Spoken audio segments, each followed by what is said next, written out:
Hi everyone, welcome back to the channel. Hope you're doing well. I'm going to be doing something a little bit different today, kind of like my previous video. Today I'm going to be talking about the one, the only Darksydephil. Specifically, I'm going to be talking about the branding, or lack thereof, and the graphic design on his channel, his thumbnails, stuff like that. Now, if you've clicked on this video, then you've probably got a pretty good inkling of who Darksydephil is, and this is something that you might have thought about, at least subconsciously. If you don't know who Darksydephil is, let's just say he's an infamous YouTuber and streamer, and also he is the guy that got caught masturbating live on stream, which is probably how you know him. Ultimately though, this is a case study, so even though I'm looking at Darksydephil's channel and his content, this is stuff that you could apply to anything, your own YouTube channel if you've got one, if you're starting out. Really just kind of anything that involves branding, graphic design, bit of marketing, stuff like that. So, with all that being said, let's get started. So when I originally came up with the idea for this video and I've scripted it, I didn't actually think about this point, which is why I feel like I've kind of started and then gone a step back. But I feel like this is definitely worth mentioning before we actually dive into the Darksydephil case study. And also, this is one of the things that Darksydephil has talked about plenty of times, that he doesn't have the software to be able to do this stuff, he doesn't have the knowledge for it, etc, etc. Now, if you're just starting out and you have nothing, I think that's a fair point. Or if you're doing this as a, like a side project, as a hobby, that's also fair. You're not really expected to put in so many hours and so much money. But Darksydephil has been doing this for almost 16 years. By the time this video comes out, by the time you're watching it, it could be 15 years, 16 years, 20 years.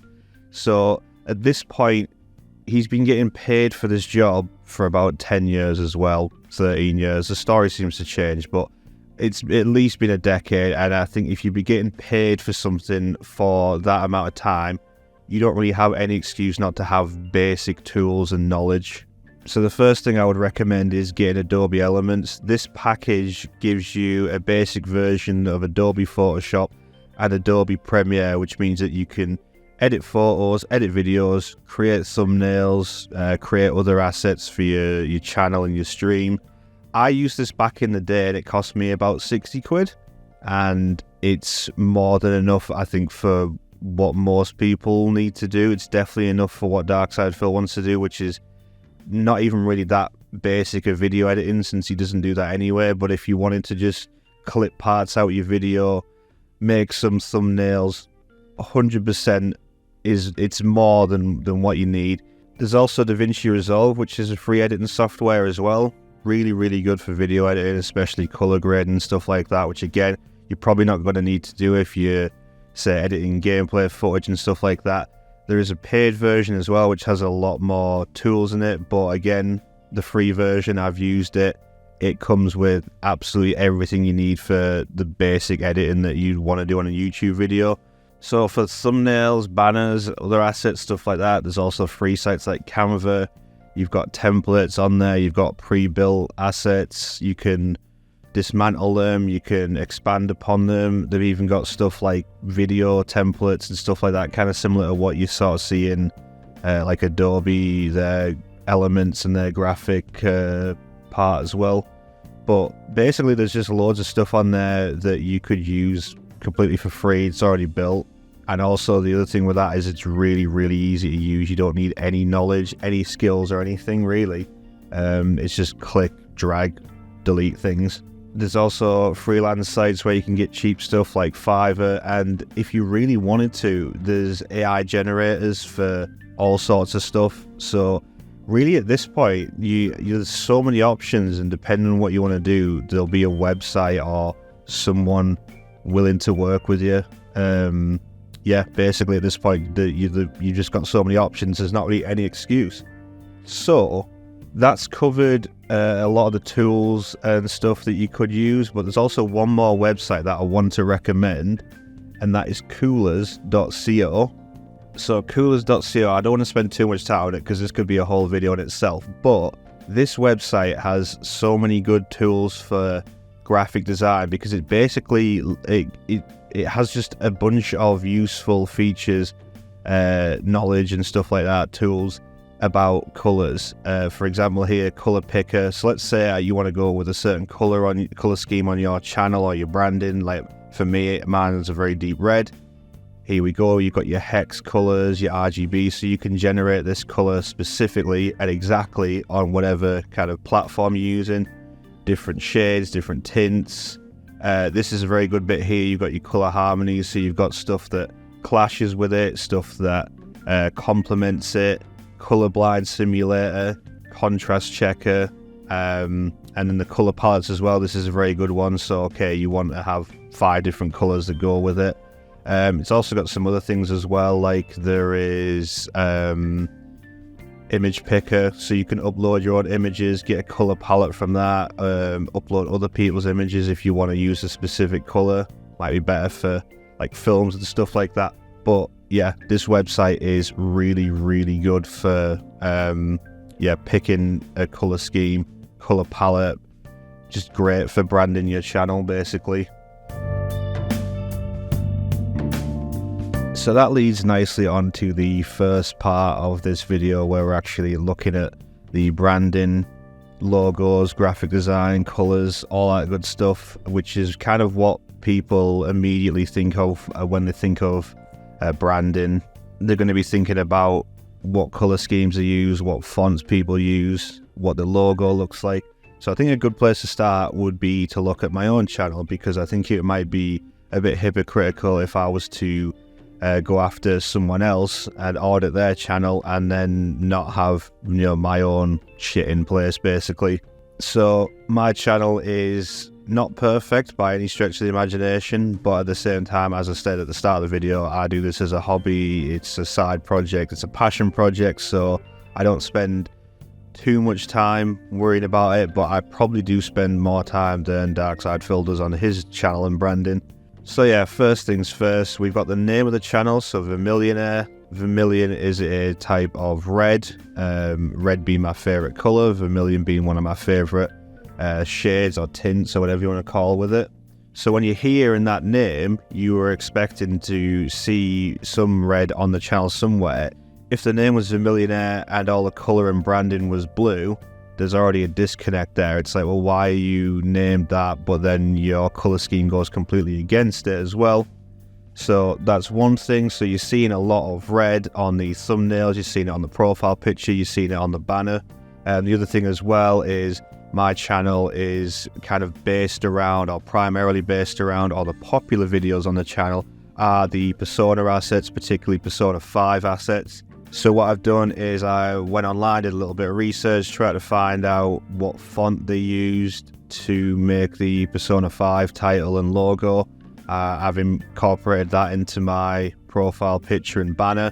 So that's another thing where it's not explicit that it's Persona 5, but people that play the game, that like the game, will recognize that, and it's kind of like a sort of if you know sort of thing. So it's not explicit, me saying, hello, come to my channel, this is a Persona 5 channel, but people that are interested in it will probably make the connection, they will appreciate it, and anyone else that doesn't know just kind of sees, oh, well, he's got a channel banner, profile picture, thumbnails, name, that all kind of have a bit of cohesion.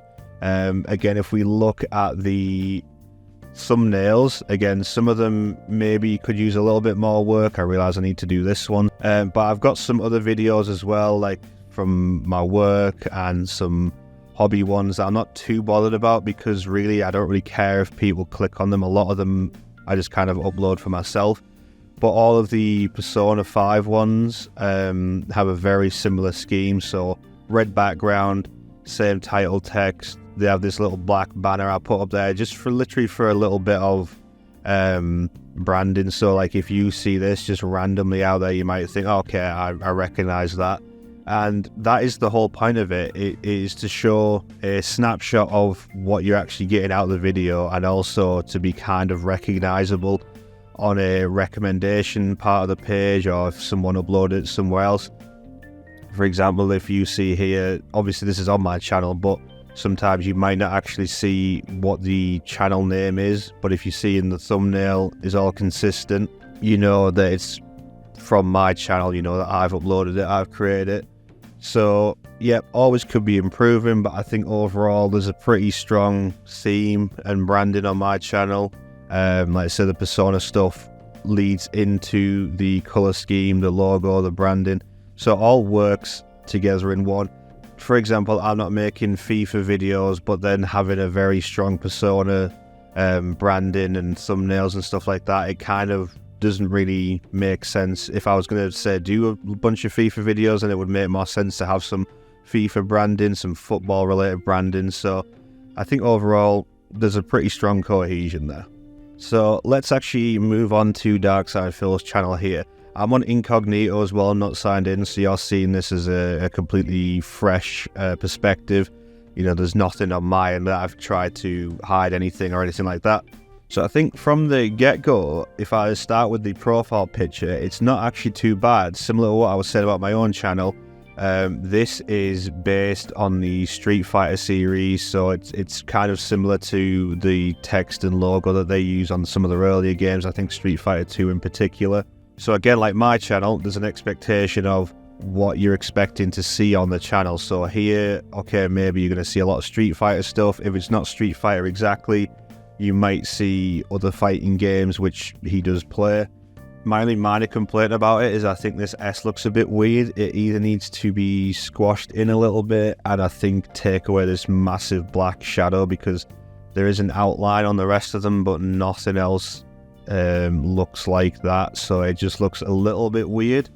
But other than that, like I say, I think it's a good start. You know, I'm getting an expectation of what I'm going to see on the channel. I might like Street Fighter, so I'm like, okay, cool, I recognize that logo. Again, he's not saying DSP Gaming, come watch me for Street Fighter, but if you know, you know, and that sort of thing. But if we jump over to the channel banner, then this problems start to arise. So first of all, there isn't any kind of similarity, cohesion between the profile picture and the channel banner, which isn't a absolute no-no, but again, you probably want to have something that kind of ties them together. Then the other thing is the color scheme is completely different from the profile picture, which again could be fine, but having the name of your channel DSP Gaming in red and then having the background being red, yeah, this is very difficult to read. It's very loud in your face, not in a good way. And then you've got the tagline under it as well, which, I mean, does that make you want to watch anything? I mean, daily videos, fair enough. I feel like that's a moot point. You don't really need to tell people that because you can scroll down and see that. Raw gameplay, not really a good thing in 2023. And no bullshit. That just makes me feel like there is some bullshit somewhere, because why would you even need to talk about that? This kind of reminds me, you see it a lot in trades and stuff like that, where they'll be like, here's our friendly staff, talk to our friendly staff, and it's like, do you need to tell people that your staff's friendly? They should just assume that. So if I was him, what I would do is get rid of his current banner, basically just make his banner a bigger version of his profile picture, and if he wanted to, he could maybe put out some cutouts of some other characters and stuff like that that aren't related to Street Fighter. Then that way you know, okay, I'm going to expect Street Fighter, maybe some RPGs, maybe some FPS games like that. With a lot of these channels and people that I watch in particular, they kind of focus on like 2 or 3 particular genres of games, and that still gives you a wide variety of games you can play.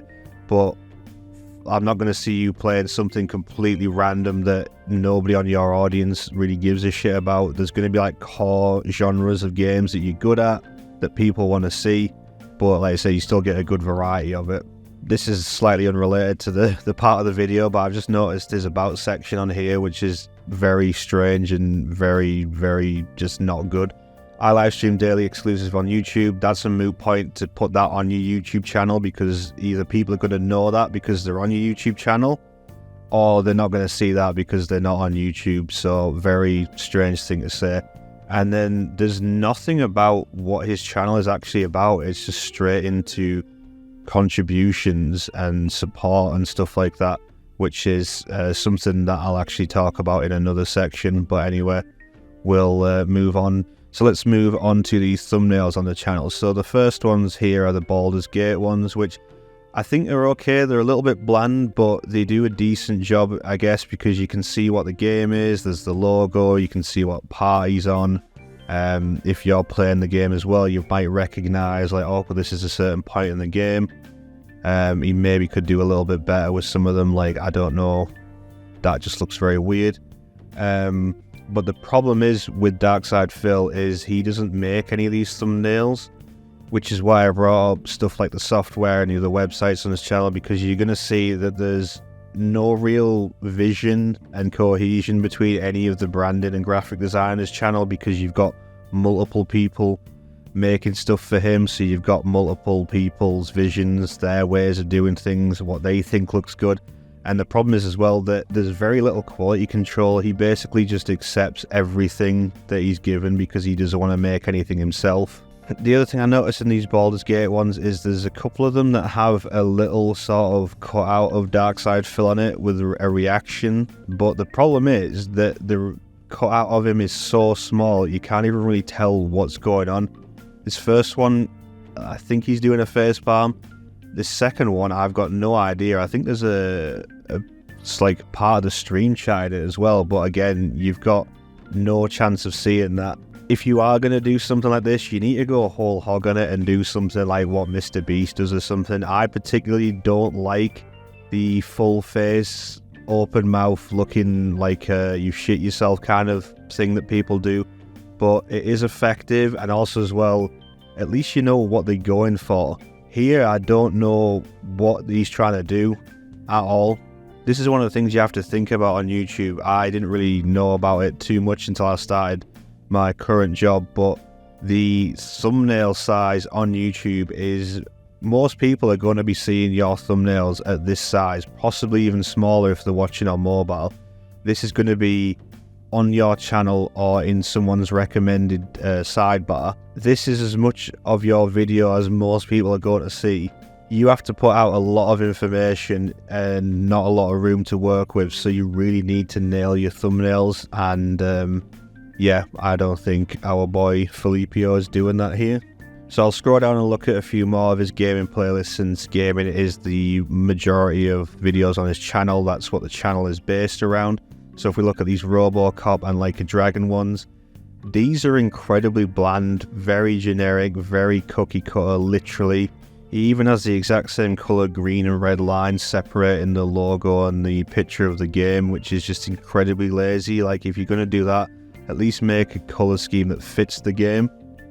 They just don't show anything interesting. At least the Baldur's Gate ones show what the game looks like, what part of the game you're at.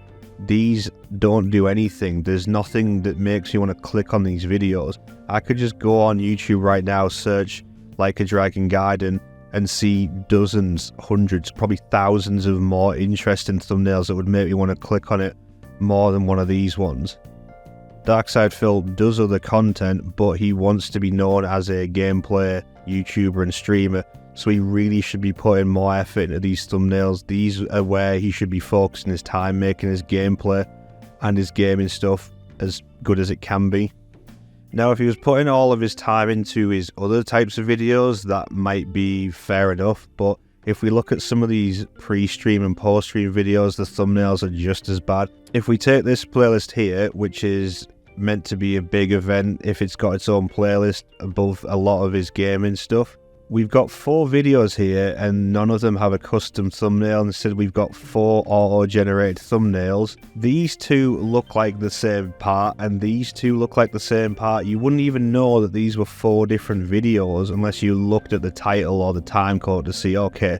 It's just reminding me of that meme of Dwayne Johnson where it's like, oh, these are from 3 or 4 different films, but they all look like the exact same thing. It's the exact same situation that we've got going on over here as well. There's nothing to differentiate them from each other. There's nothing on these thumbnails that makes you think, oh yeah, I must click on that, I must watch that. Absolutely nothing at all. In fact, I'm probably turned off from watching them because I've just got 4 videos that look identical and it's about 4 hours of content as well. Just crazy. Overall, I just think the channel is lacking effort when it comes to the branding and the graphic design. But that's also going to be a case when, as I say, you've got multiple people making you stuff and you just accept absolutely everything. Your branding is the way that you are perceived. Now, you can do a lot of work on that yourself with your own logos, your color scheme, how you present yourself, what product, and I'm using product in quotation marks because obviously we're talking about a YouTuber, so the product might seem like a bit of a weird way to talk about it, but your product is your videos, your podcasts, whatever you're putting out online, and also you are the product if you're an online personality, if you're an online streamer, because if you go away, then everything goes away. So there's that as well, but also it's just the way that you are perceived by everyone else as well. So you could do something bad one time and then that's just the way that you are perceived forever. It might not even be anything really to do with you on a daily basis. Imagine if you start a new job and you stepped in some dog shit or something and you came into work smelling like shit. People are going to just perceive you as the person that came into work smelling like shit. As might be a bit of a weird one, but that is how you are going to be perceived. That was one day, that was one incident that happened, but you are just going to have to live with that stigma, that perception, regardless. You can obviously do things to change your own branding and your own perception of things, but a lot of the time, unfortunately, especially on the internet, you get one impression basically, and you have to nail that. So I've named this section, Your Product is Your Brand, and I think this is something that gets overlooked by a lot of people, because I think when most people think about branding, they're thinking about logos, thinking about colours, fonts, slogans, stuff like that. But in reality, that's only part of it. Your product is the majority of your brand. For example, if we look at something, say, like Adidas, that's a well-known brand. They've obviously got strong branding in their logos and the fonts and stuff like that. But when you think of Adidas, what comes to mind? You're thinking of sportswear, clothing, stuff along those lines. You're not thinking of, say, food or bricks or something like that. It's the same with any company on the planet. They're known for either one thing or for a couple of things that have some consistency and cohesion with each other. So what do I mean by this in regards to Darksydephil or any other YouTuber, Twitch streamer, anything like that? So, as I mentioned, that he is primarily a gaming channel, that's what he wants to be perceived as, but a large majority of his videos and his time spent on a daily basis with his audience is these lengthy pre-stream sections, these post-stream sections where he's just talking about his life, his day-to-day stuff, his financial situations and stuff like that. So it's kind of like, are you trying to be a gameplay channel, or do you want to be one of these just chatting, in real life vlogging types of channels? I'm not really sure. It seems more and more that he wants to go that way, but he won't just say, this is what I want to be. He keeps trying to push this notion that he is a gameplay channel. And I think he would be better off saying that he's not a gameplay channel and just say, this is my channel, this is my life channel, or whatever you want to call it, and just upload a majority of things. Then there's no preconceived notion. You're not walking into a shop and thinking, oh, I'm expecting this kind of thing, and then you walk in there and it's completely the opposite. On top of that, he also has a separate reacting channel where his community will send him videos to react to on a weekly or monthly basis. So again, does he want to be known as a react or commentary channel? These aren't mutually exclusive to gaming and IRL stuff and vlogging, but they do take away a lot of time from the gameplay and other things you could be doing, like I say, making thumbnails, just putting more effort into his one channel, which is probably what he should do, really. Just get rid of everything else and focus on one specific thing. It doesn't have to be gameplay, it could be vlogging, it could be reacting, but I think doing one of them would be so much more beneficial than trying to do like 3 different things at once.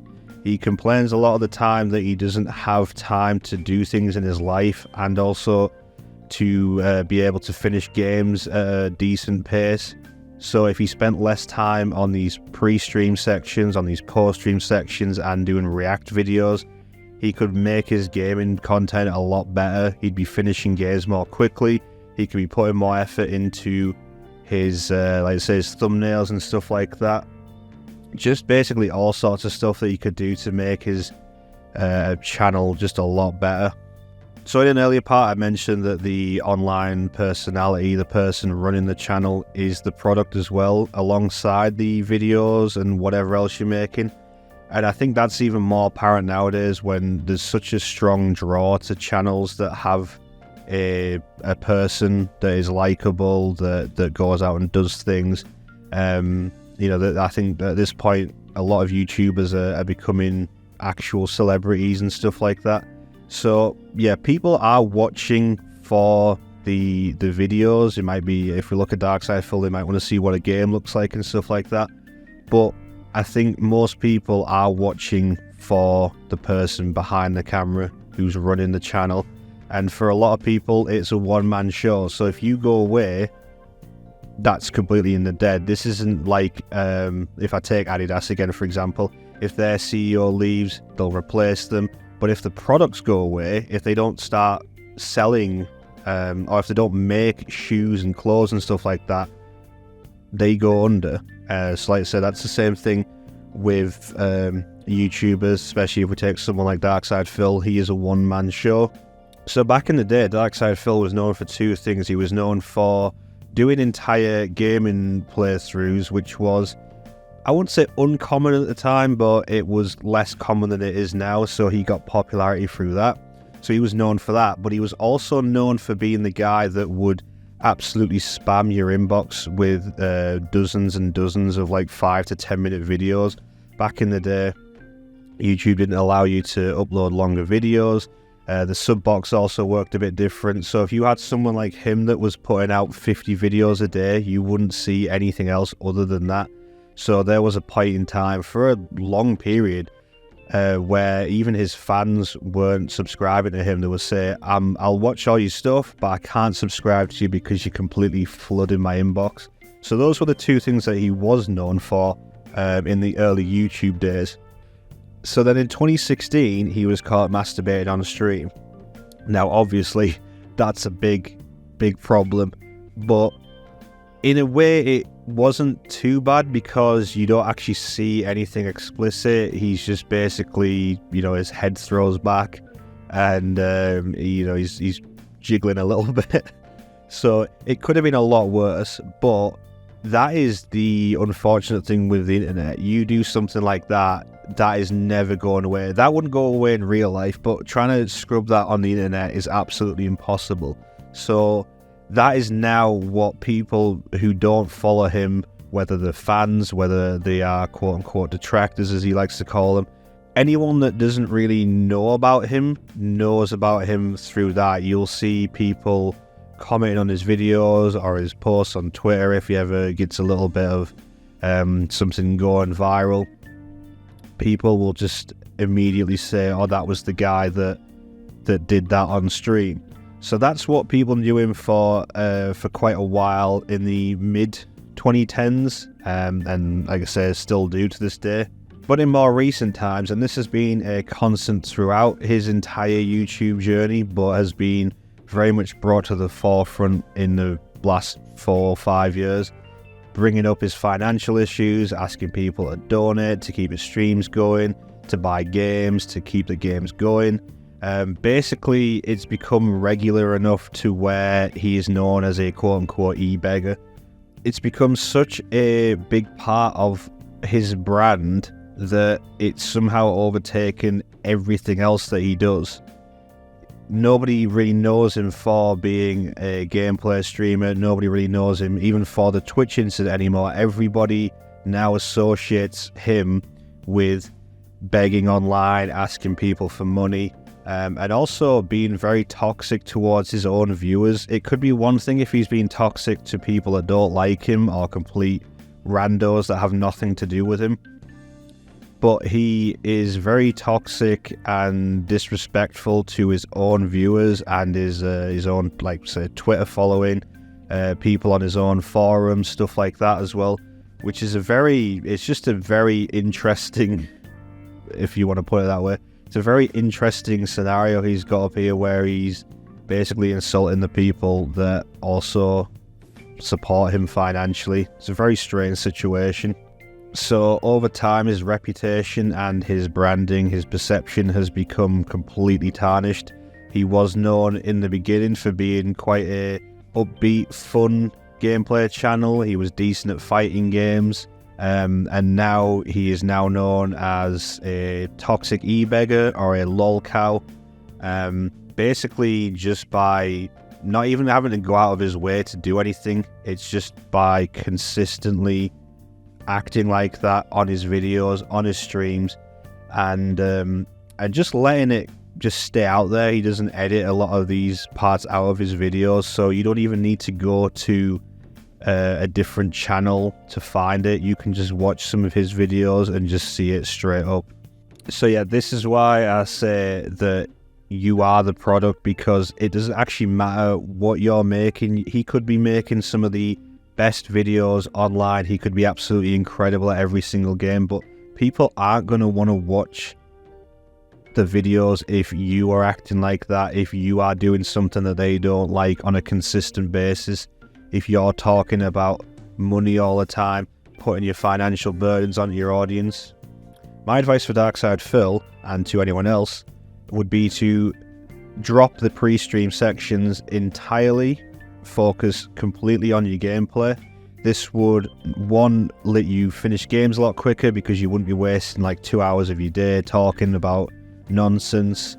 You would have 2 more hours for gameplay, or you could have 2 more hours to just go to the gym, you know, do things in your own life, spend more time on your channel, your assets and stuff like that. And also it would give him more things to talk about during the game, because he talks about stuff in his life, all that stuff at the start of it. He front loads the video, and then during the game he a lot of the time just sits in dead silence, or he ends up just talking about how the chat is slow, the support is slow.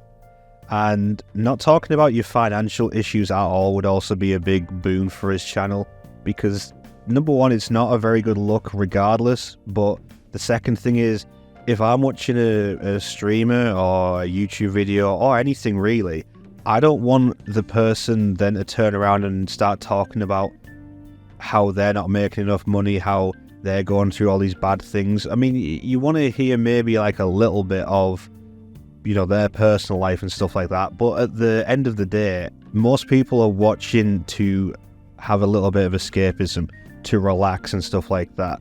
I don't want to have to come home from work after dealing with my own problems all day to then come online, see you playing a game, and then also get bombarded with your problems. And just another bit of advice, slightly unrelated, slightly related, but if you are going to do this streamer and then uploading the videos afterwards kind of thing, you really want to not upload absolutely everything like Darksydephil does. Because think about it, if you're going to upload the entire stream completely unedited, why would I want to actually turn up and watch the stream live when I can watch it at my own pace whenever I want later on? Means I can also skip through sections that I'm not that interested in. Say you die over and over again on a boss on Bloodborne or something, I can just skip through that, watch the part where you beat it, and I've had a better experience because I've not seen you die over and over again for an hour. What he should do is clip the stream or multiple streams into highlights or funny sections or just like the important parts of the stream. But you really just don't want to upload an entire stream or an entire playthrough just unedited. It's not very interesting to watch. And the other thing on top of that as well is you kind of want to create a little bit of an artificial scarcity for your audience. Now that might sound a bit scumbaggish, but what I mean is you want people to come to your streams. Why are people going to come to your streams if they can just get all of the videos later on and, like I say, in a better format where they can skip through it and stuff like that? Most people that I watch, most people stream on Twitch, upload the highlights on YouTube. So if you actually want to see the entire playthrough, if you want to see certain sections, you have to go to the stream. Darksydephil is offering just so much supply to such a little demand that is hurting him. He really should be doing the opposite. So clip your streams down, or if you don't want to do that, just don't upload entire playthroughs, just upload bits of it.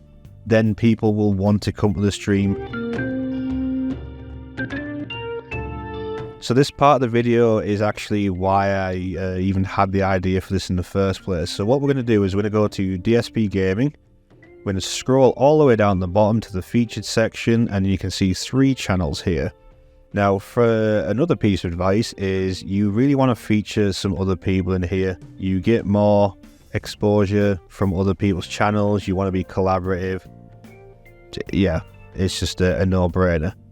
But yeah, one of the things as well with Darksydephil, he's had about 10 different channels. These are the other 3 that are still alive, but he had channels dedicated to specific games, and yeah, he's done a lot of ban evading with these channels. But anyway, that's for another time. But what we're going to do here is we're going to go to KOGaming. Now, what is KOGaming, you might ask? So KOGaming was Darksydephil's attempt at a rebrand, and also it was a way of separating his content, which I don't understand why he would do it, because again, the name's KOGaming, so it's about gaming. But he would basically, as the banner up here says, do montages, do countdowns, do reviews on this. Why he couldn't do this on his original channel, I don't know, but fair play for trying something different. The other thing as well, which he did mention in parts, but he would probably deny it, is basically his main channel is in the toilet. As I say, he's got a terrible reputation. There's some algorithm things going against him, so making a new channel is a good idea if you're thinking, you know, you like shadow banned on YouTube. You still exist, but you know, you're not getting the exposure that you want. So make a new channel, see if you know, you get any better gains from it, better traction, better exposure. So he did that. Now, there's a lot to talk about on this channel, because as I said, he did a lot of ban evading using these other channels, and you can see that straight away here, because you're expecting to see montages, countdowns, reviews, maybe some other different bits of videos, but what do you see straight away when you go on this channel? You are seeing entire playthroughs. Why? That's because his main channel had been demonetized at certain points, so he used this channel. You can see exactly here, so these playthroughs are from the beginning, but literally here, Silent Hill 2 continued from DSP Gaming. Persona 5 playthrough continued from DSP Gaming. So straight away, there's already a problem here, because the channel is not being used for what you are saying it's meant to be used for. The brand is completely gone out the window. So if we go over to the playlist and have a look at what the channel is actually meant to be about, the montages, the first impressions, the reviews, the countdowns, all that good stuff, you can see that there's a problem again, because this is meant to be a rebranded channel. This is meant to be not Darksydephil, because at this point in 2016, after the incident with Twitch, after just his general reputation tanking, the rebrand idea was actually a good idea. Do something where people don't know that it's you. The problem with that is that Darksydephil is either stupid or has a massive ego, or more than likely both. So you can see that in a lot of these videos, in the thumbnails and in the actual video content itself, he's put himself front and center. You can see it in the profile picture here. Who is that? That's Darksydephil.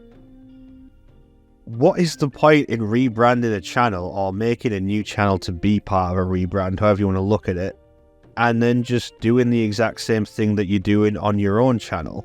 Because you might click on one of these videos. If I go back to his channel and we go on the popular one, which is this Homefront one.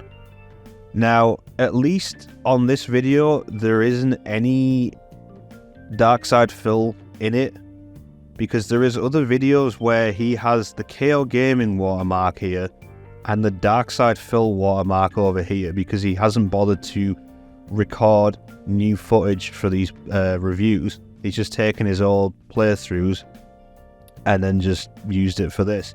Because a lot of the time as well, the gameplay footage that he's used just doesn't line up, or he's like running into a wall or something like that. Very much making the games look very good. But yeah, the point is, you are meant to be disassociating this channel from Darksydephil, or at least trying to in some way. Whether you think that's a good thing or a bad thing, I would say it's a good thing, because as I say, his reputation is that bad at this point that even just hearing the name Darksydephil or seeing him for a second or his watermark is probably enough to turn people off. It turns sponsors off at this point. He lost some sponsorship deals that he sort of had in the pipeline and stuff like that. So yeah, that is the failed attempt at a rebrand. And speaking of that as well, his current rebrand that he's trying to do is his pre-stream sections, which he now calls a Level 1 podcast, because he got into some drama with Keemstar and he took the name from that. Yeah, Phil, you can't just do the exact same thing, call it something different, and just say it's something different. That's not how any of this works. If you want it to be a podcast, you have to do things to make it a podcast, but also you can't just do the exact same thing and say it's something else. I can't just put a Rolls Royce badge on a Fiat 500 and just tell people it's a Rolls Royce. That is not how it works. You need to do something different if you want people to perceive it as something different. So I've got on for very long at this point. This video is actually longer than I thought it was going to be, so apologies for that. In this last section though, what I want to do is just look at some of the fan art that Phil uses on his, I guess I'll call it the pre-stream, because what he does is he loads up some images, like a slideshow, plays music over it, if you can call it music, and lets his audience filter into the chat, which is not a bad idea if you do it for a couple of minutes. People I watch, they do it for like 5 minutes. They usually have something a bit more animated, a bit more interesting that says like stream starting soon, something like that. Hell, I've even made some of these and I don't stream. I made them for other people to use. So it's like, again, very little excuse for this. But anyway, the point is with this is two things. Looking at this fan art, as I mentioned earlier, the quality control is just non-existent. I wouldn't even say it's in the toilet, because that would mean that there was some quality control. But this is just a good sort of snapshot or microcosm of the lack of effort, the lack of quality control, the lack of cohesion between different elements, because here you literally do have, 50 different pieces of fan art made by 50 different people. Some of them I'm not even sure are actually his fans, and he just accepts all of it. This is stuff from more recent times. Some of the stuff back in the day was even more low effort. It was literally just his face badly photoshopped onto like a game box art or something like that. And again, with the lack of branding you'll find on his channel, most of the fan art is just, again, his face put on top of a video game character. It's just boring, and it's just something that you see over and over again on his channel. Everything is just his face on something. He plays a game, his face is on a character. All of his like stream animations is just his face onto a film or like a video game cutscene or something like that. There's nothing. If his face isn't involved in it, then there's no sort of personality involved whatsoever. And the second thing as well, and this is very important, is around 2015, I think it was, DSP got a copyright strike off someone who I think they were like trying to get him from the get-go, or they might have been a fan that got annoyed with him at some point. But basically, this person had sent Phil a lot of these pre-stream fan arts, or I think even maybe some thumbnails and stuff like that. After a while, this person then sent dozens and dozens of copyright strikes to his channel. His channel got, I think it was demonetized or like suspended for a little bit. So he was in a bad place. He still says that this situation is what kind of got him like shadow banned on YouTube, made him follow the algorithm. I don't believe that, but it is possible because algorithms are weird. We don't know the extent of them. Regardless of that, his opinion, his optics, his take on the matter is, I got this fan art, then the copyright struck me, so my channel died and he lost loads of money, made him go bankrupt. It was a domino effect over years and years. Then we flash forward a couple of years, he's still accepting this terrible fan art, even though it puts him on a knife edge. It puts a gun to his head and he's willing to pull the trigger for it. Any other person could do the exact same thing. I doubt he has any sort of contracts with them or anything like that. You could easily Photoshop emails, Discord messages, anything like that. So why he would accept this fan art, and this fan art that is this terrible, without beating around the bush, I have no idea. And just one more thing as well. He brands his channel, and this is him saying this as well, this is how his branding wants to be perceived. He says he's a more adult streamer, adult oriented, his audience is more mature, he says he's mature, all this stuff. Does any of this fan art on his pre-stream look like that? Does it convey that message? Because a lot of it looks very childish. It looks like it was either drawn by a child or for a child. Again, with like the face swapping of like Sonic and Mario and stuff like that, just doesn't scream adult themed or adult oriented or mature stream, in my opinion. So with that all out of the way, I am just going to end this video with me kind of just having a rant about some of these pieces of fan art. I'll have a little bit of fun, and then we'll close the video out.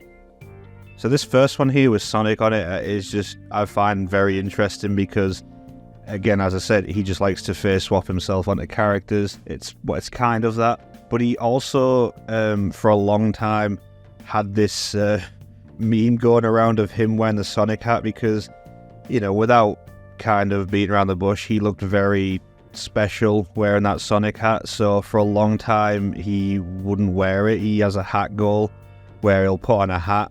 People were telling him for years, wear the Sonic hat. He didn't want to do it because he knew it made him look bad and other people took the piss out of him. But then he has some fan art with it that I'm guessing it wasn't him that made it, so either people are laughing at him still, or they genuinely want him to wear the hat. I don't know, but it's very strange. Oh my god! Wow! This motherfucker is garbage! This next one's a good one, I believe. It's a Mortal Kombat arcade system, which again is kind of funny nowadays because he just hates Mortal Kombat so much. But this is a good example where there's nothing actually Darksydephil related on this fan art anywhere other than that they've just slapped DSP and Darksydephil on it. It's so lazy. I don't know, like egotistical to an extent, because it's just like you can just put your name on it and that's now something to do with you. Again, it doesn't really work like that. There's nothing related there that would make you think, okay, Darksydephil. If it was a Street Fighter cabinet, at least there would be a little bit more of a connection. It would still be lazy, but nobody is thinking, oh, Mortal Kombat or Darksydephil, except for that meme with the skeletons. Now look at my skeleton! This Street Fighter one I just find kind of interesting because it kind of sums up a lot of the people that make the fan art, or maybe DSP if he gives them advice on it.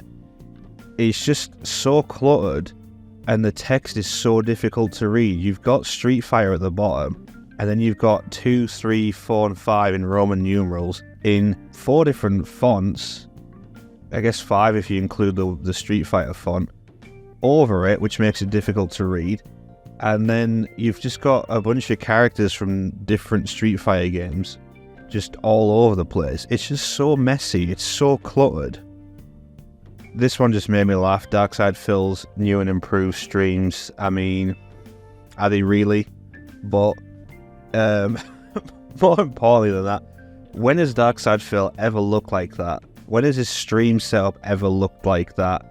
And what perspective are we in here? It's so weird. The perspective looks like AI art, but I think this is from like 2 or 3 years ago, so yeah, it's just very, very weird. He's got a few like this, and again, I don't understand what game it's from. I mean, there's effort put into them, but they just look so strange. This one, I feel like I'm in Berserk and the eclipse is going on. Again, is this from a game? If it is, please leave a comment. Please educate me, because I do not know what the hell is going on here. But it looks awful. Shit like that, shit like that, shit like that, shit like that, shit like that, shit like that. This one I'll mention because it obviously looks bad. But the other thing is, he has this logo on the right here, the YouTube logo with DSP Gaming on it. This is a screenshot from one of his YouTube streams when he was only on YouTube. The only way you are seeing this is on YouTube. So having DSP Gaming on YouTube is completely moot, because this is the only place you're seeing this is on YouTube. So there's quite a few of them that have this on. I won't show all of them because we will be here all day, but yeah, you need to stop wasting time putting these on, wasting time promoting your YouTube channel on your YouTube channel. Just stop doing it. It's so lazy. This is the final thing that I'll talk about with regards to the fan art and Darksydephil's branding. Probably other than Darksydephil's face, the only other thing that he really has as a thing is the fact that he has been doing this for so long. Because, as I said at the start, this timeline changes, because a lot of the time he'll be like, oh, well, I started uploading videos in 2008, so, like, I started then. Other times he'll say, well, I didn't make money until, I think, 2011, so he'll say, oh, well, I actually started then. It doesn't really matter, it's just a case of just pick one and run with it. But, yeah, his other kind of thing that we can talk about, other than just his face and what he looks like, is the fact that he's been doing this for so long. So we've got one here, this is from 2021, I think. 13 years and still going strong, DSP. Okay, fair enough. Don't know why there's two versions of you here. What is with the metal background? Like, it's just so messy. It just does not work whatsoever. But then we've got one for the year after. So Darksydephil, established 2008, 14 years and still going strong.